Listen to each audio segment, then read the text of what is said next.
Assalamualaikum warahmatullahi wabarakatuh. My name is Siti Zakia Kamalia. I'm from Group 5 and now I will do presentation about how to deliver an ice breaking. And now I will to explain about what is ice breaking and why do we need ice breaking. Ice breaking is the equivalent of the English word that contain the meaning of breaking ice. This term is often used in training with the intention of eliminating clots between trainees, so that they know each other, understand, and can interact well with one another.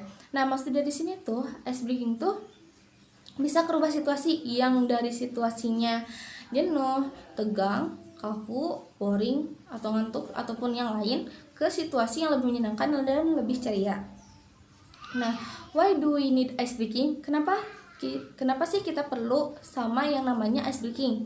First, there are limits on the concentration of each person absorbing information. Nah, maksud dari sini tuh konsentrasi setiap orang berbeda-beda, fokus orang setiap orang berbeda-beda. Nah,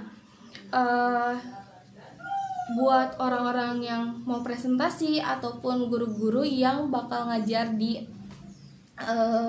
kelas itu bisa ngegunain salah satunya yaitu dengan cara bermain games. Nah, kalau misalnya kita bermain games di kelas sebelum mulai pelajaran, itu konsentrasi anak itu pasti lebih meningkat, fokus anak-anak juga pasti meningkat, dan informasi yang kita dapat pas kita udah mau ngasih materi itu pasti lebih banyak. Jadinya selain games juga kalian bisa menggunakan cara-cara lain.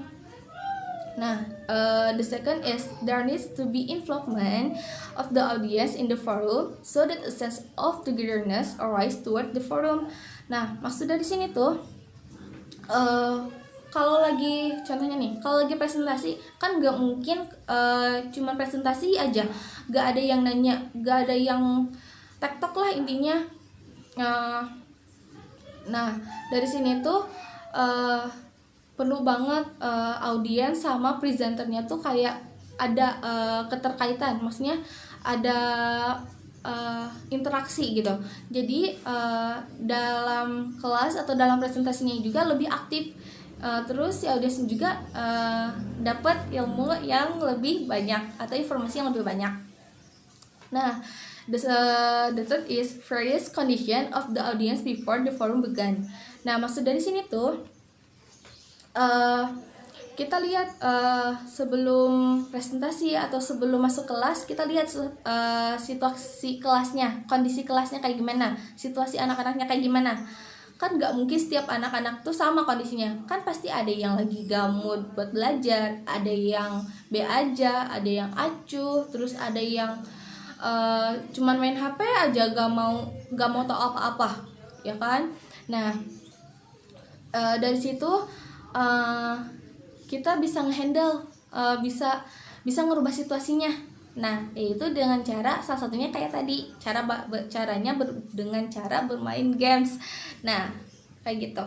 Nah, the last is there is a saturation and stiffness of the forum atmosphere. Nah, hampir sama sih kayak yang tadi, kayak kita lihat dulu deh suasana kelasnya kayak gimana. Kalau misalnya gak memungkinkan buat ngasih materi, sebelum ngasih materi kita cari dulu suasananya.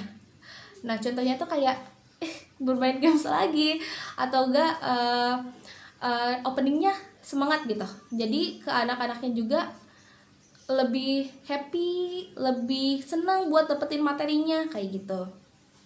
Nah, konklusi dari yang saya jelasin tadi tuh, ice breaking tuh buat ngerubah situasi.